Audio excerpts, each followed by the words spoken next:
Hello, listeners. Joanna here from Mindful Counseling, also known as JDS Counseling. You can obviously find me on this podcast as well as my YouTube channel at JDS Counseling. Now, I haven't recorded in a while, and part of it being that mental health is extremely important. And as a therapist, as a counselor, as a psychoanalyst, I promote to others of how important mental health is. Not because I'm a professional, but because we all deal with mental health related issues. And that's anything stemming from emotional turmoil to connecting with others or not being able to connect with others, sadness, depression, anxiety. All of those things are part of each one of us. So I have not recorded in a while, given the fact that I have been busy as a professional and as a wife and as a mother to a 7-year-old. So I figured that to kick off the end of November and to begin the December is of how important human connections are. And why did I choose this topic? I feel like I have spoken about human connections before and how important they are, but also being mindful that there is such a thing as good human connections as well as bad human connections.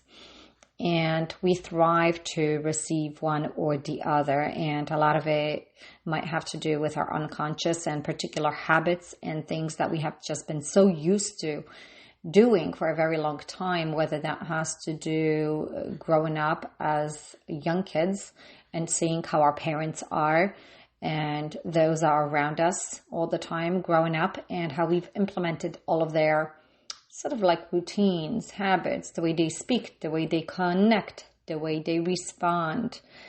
And some of those connections are, like I said, good or bad, healthy or unhealthy. So why am I focusing on human connections? I figured it would be a great segue into just December in general. It is a month where most individuals celebrate some form of a holiday. And the preparations of particular meals and traditions and connecting with individuals. And this really kind of started off with a lot of people that I speak to, and some of them being my colleagues and friends, where friendships are important and how we decide on which friends we want to have and not want to have. And I don't mean it in a negative way. What I mean by it is, once again, what we thrive on, because our families are our families. And in some ways, we're stuck with them for life, right? Doesn't matter if they're great. Some of them can be not so great, and yet we still connect, right? Because we feel some sort of shame or guilt and a certain way that we need to be with our families. But friendships are important, and they're very important given the fact that there's a saying that I always hear is we cannot choose our families, but we choose our friends. And if we can maintain healthy friendship connections, then that also allows us to maintain some form of a healthy family connection for those of us who may not necessarily have such very healthy families. Now, the importance of human connections when it comes to the holidays is most individuals focus on what do I do and how do I speak to my families and my friends. Families is usually the bigger topic that comes up. And I'm talking about everyone that I speak to, colleagues, professionals, friends, everybody else that I normally speak to. And how anxiety seems to be part of that conversation. The worry, the fear of making a different decision or do something different, not to necessarily do the traditional things that families have a tendency to do, and how that triggers a whole family dynamic to react a certain way. So human connections are very important because we need to connect with individuals. And part of it also has to do with validations, recognition, feedback. Most of the time we strive for positive feedback. If it's the negative feedback, a lot of it also has to do with the unconscious longing for something that we've just been so used to receiving. So family connections, human connections, is I can speak for myself. I can speak from conversations, once again, that I have with many individuals, and how anxiety seems to be part of that process of connecting with others, looking forward to things, but also at the same time, not necessarily looking forward to other things. And I've noticed probably more so in a recent few years, give or take, maybe 2 or 3, whether that has to do with COVID or not, is that a lot of individuals have learned how to separate the family connections in a healthier way.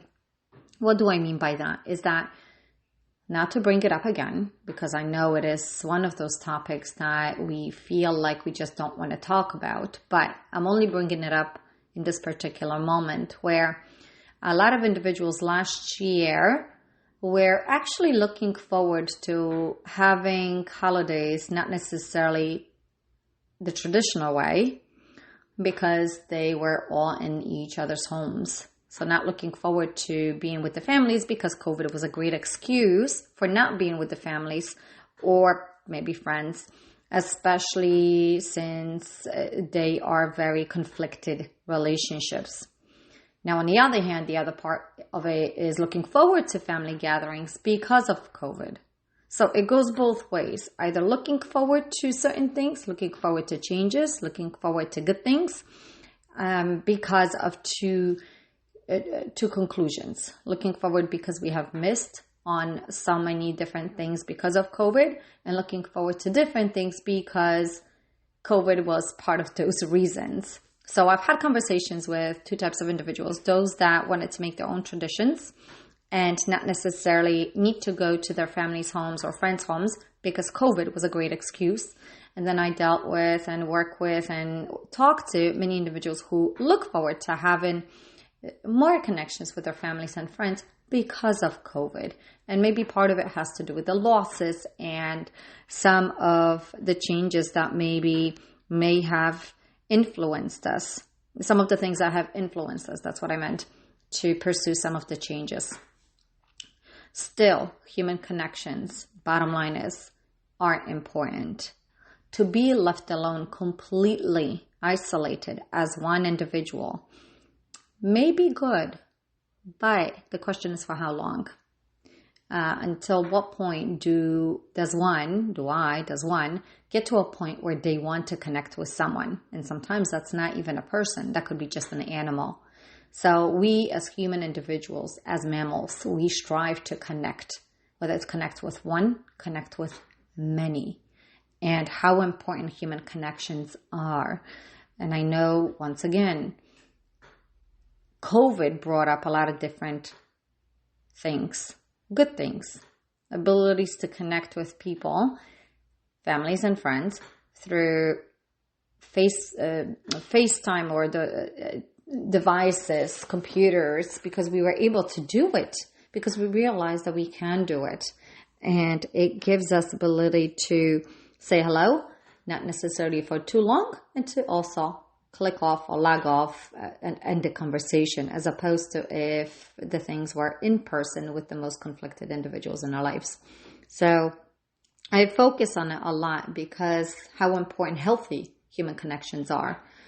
And what I mean by healthy is the ability to discuss vulnerable moments, the ability to respect one another and be open towards conversations and listen. This is one of the things that seems to be bringing a lot of conflict and a lot of difficult moments and arguing between many individuals, is the lack of communications and a lack of listening skills.